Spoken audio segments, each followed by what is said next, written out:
আসসালামু আলাইকুম এভরিওয়ান। আমি আপনাদের জন্য আজকে একটা সামোচা রেসিপি নিয়ে এসেছি। আমি আজকে ব্রেড কোন সামোচা দেখাবো। এই কোন সামোচাটা আমি আজকে করব বিফ দিয়ে। এটা অবশ্য বিফ ছাড়াও আপনারা যে কোনো মাংস দিয়ে বা শুধু ভেজিটেবল দিয়েও করতে পারেন। আমি আজকে বিফ এবং এর সাথে কিছু ভেজিটেবল দিয়ে আপনাদের সাথে শেয়ার করব। আসুন আপনাদের সাথে শেয়ার করি আমি রেসিপিটা কিভাবে করছি।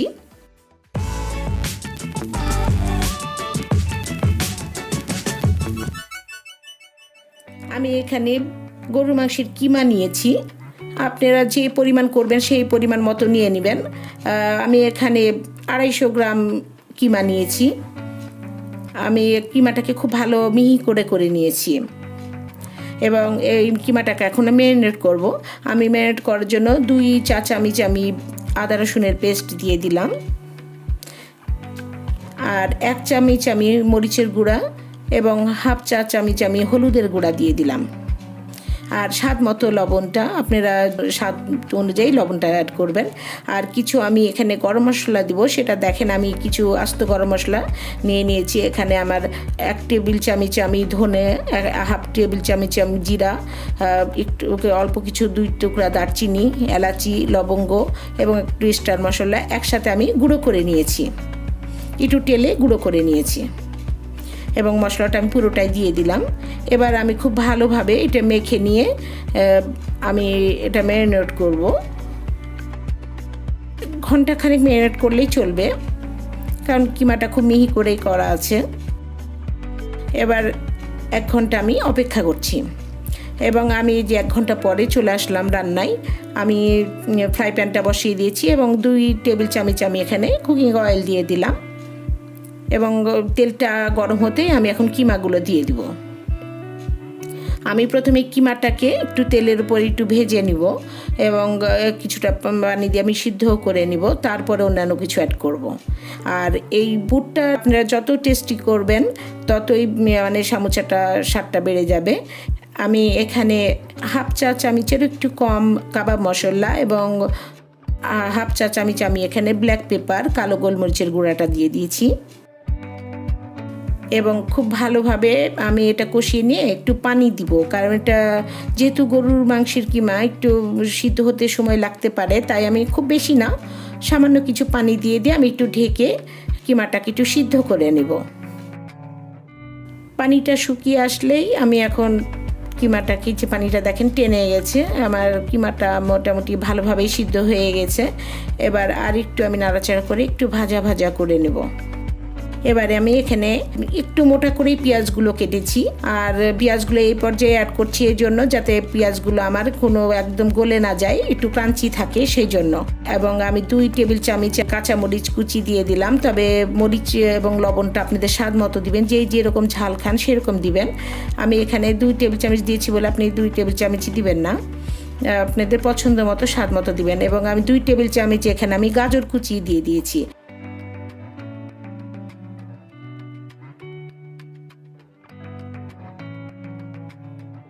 এবং খুব ভালোভাবে নাড়াচাড়া করে এখন আমি কিছু ধনেপাতা কুচি এর মধ্যে দিয়ে দিচ্ছি, ছোট ছোট টুকরা করে ধনেপাতাগুলো দিয়ে দিচ্ছি। এগুলো সবটাই স্বাদের জন্য এবং ধনেপাতাগুলো মিলাইয়ে নিতে হবে খুব ভালো করে নাড়াচাড়া করে।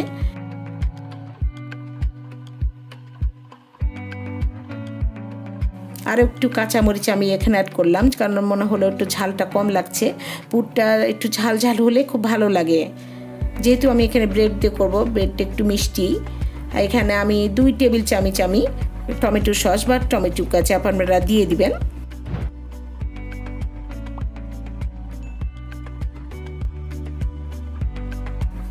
আমার পুরটা পুরোপুরি রেডি। এখন আমি আপনাদের দেখাচ্ছি, যেহেতু আমি ব্রেড সামোচা করব সেই জন্য আমি কিছু ব্রেড নিয়ে নিয়েছি। এখানে স্যান্ডউইচ ব্রেডগুলো আমি নিয়েছি, কারণ এই ব্রেডগুলো একটু বড় হয়, স্যান্ডউইচ ব্রেডই ব্যবহার করবেন। এই যে আমার পুরটা দেখেন ঠান্ডাও হয়ে গেছে। এখন আমি এখানে একটু পানি নিয়ে নিয়েছি। পানিটা আমি যেহেতু সামোচা করার সময় আমার লাগবে। এবার আমি এখন ব্রেডগুলো একটু বেলে নিব।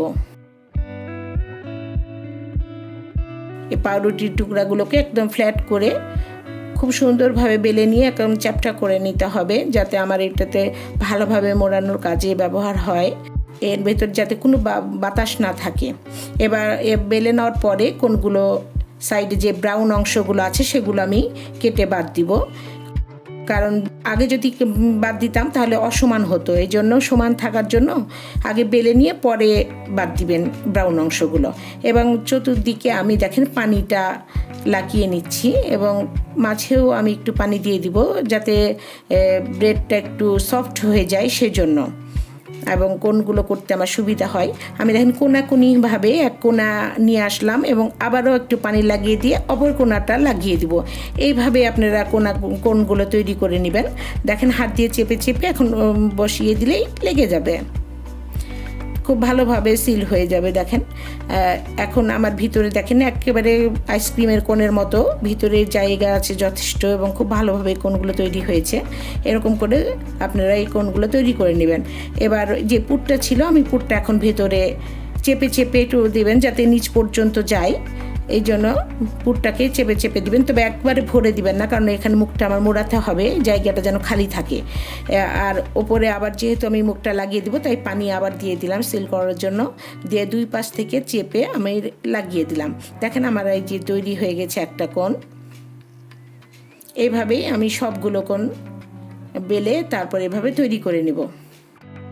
এবার আমি এই কোণগুলোকে পরে কোটিংটা দিব, সেই জন্য যে আমি ব্রেড ক্রাম্ব নিয়েছি এবং আমি একটা ডিম নিয়েছি, আমি ডিমটা ফাটিয়ে নিলাম এবং ডিমটা ফেটে নিয়ে আমি এখানে একটু লিকুইড দুধ ব্যবহার করব। আমি এখানে 2 টেবিল চামচ আমি লিকুইড দুধ দিয়ে দিলাম, আর স্বাদ মতো একটু লবণ দিয়ে দিবেন, দিয়ে ভালোভাবে একটু ফেটে নিয়ে খুব ভালোভাবে ফেটে নিতে হবে যাতে কোনো অংশ গোটা না থাকে। এবার আমি যে সামোচাগুলো তৈরি করলাম কোণগুলো, সেই কোণগুলোকে আমি ডিম এবং দুধের সাথে ডিপ করে নিয়ে এপাশ ওপাশ করে ভালো করে লাগিয়ে নেবেন যাতে পুরো অংশেই লাগে, এবং এরপরে আমি ব্রেড ক্রাম্বে গড়িয়ে নেব শুকনা হাতে। চতুর্দিক থেকে আমি ব্রেড ক্রাম্বগুলো লাগিয়ে নিচ্ছি, খুব ভালোভাবে কোটিংটা দিতে হবে। দেখেন খুব ভালোভাবে চতুর্দিক থেকে সুন্দরভাবে কোটিংটা দেওয়া হয়েছে। এভাবে আমি সবগুলো গড়ে নিলাম। এবার আমি ভাজতে চলে যাব। আমি ফ্রাই প্যানে যে তেল দিয়ে দিলাম, তেলটা আপনাদের যে পরিমাণ আপনারা ভাজবেন সেই পরিমাণ মতো তেলটা দিবেন। আমি না ডিপ ফ্রাই না শ্যালো ফ্রাই, আমি ডিপ ফ্রাইয়ের থেকে একটু কম আর শ্যালো ফ্রাই থেকে একটু বেশি নিয়েছি। এখন তেলটা গরম হতে হতে আমি এই যে সব কোণগুলো দিয়ে দিলাম। এখন তাপটা কমিয়ে দিবেন, খুব বেশি উঁচু জাল হলে কোটিংটা খুব দ্রুতই পুড়ে যায়। যে কোনো ব্রেড ক্রাম্বের জিনিস আমি বারবারই বলি ভাজার সময়তে একটু তাপটা কমিয়ে দিবেন। আমার যদিও একটু কমিয়ে দিতে একটু দেরি হয়ে গেছিলো বলে আমারটা একটু খুব দ্রুত কালার চলে এসেছে, কিন্তু খুব কম জালে আপনারা ভেজে নেবেন, এতে উপরের লেয়ারটা খুবই ক্রিস্পি হবে এবং ভিতরে সফট থাকবে। যদিও আমার তেলের তাপটা একটু বেশি হয়ে গেছিলো, আপনারা এটা ভুলটা করবেন না, আপনারা তেলের তাপটা কমিয়ে নিয়ে তারপরে কোণগুলো ছাড়বেন। এভাবেই আমি সবগুলো এপিট ওপিট করে সোনালি করে ভেজে নেব। এটা খুবই মজাদার হয়, খুবই টেস্টি হয়, ওপরে খুবই ক্রিস্পি এবং ভিতরের পুরটা এভাবে তৈরি করলে সুস্বাদু হবে। খুবই মজাদার এই কোণ সামোচাটা, এবং খেতেও খুবই মজাদার। আপনাদের সকালের বিকালের নাস্তায় বাচ্চাদের টিফিনের জন্য খুব ভালো যায়। আশা করছি আমার রেসিপিটা আপনাদের পছন্দ হয়েছে, আর পছন্দ হলে আমার চ্যানেলটা সাবস্ক্রাইব করবেন। আবার আপনাদের সামনে কোনো পছন্দের রেসিপি নিয়ে আসবো। আজ এ পর্যন্তই, আল্লাহ হাফেজ।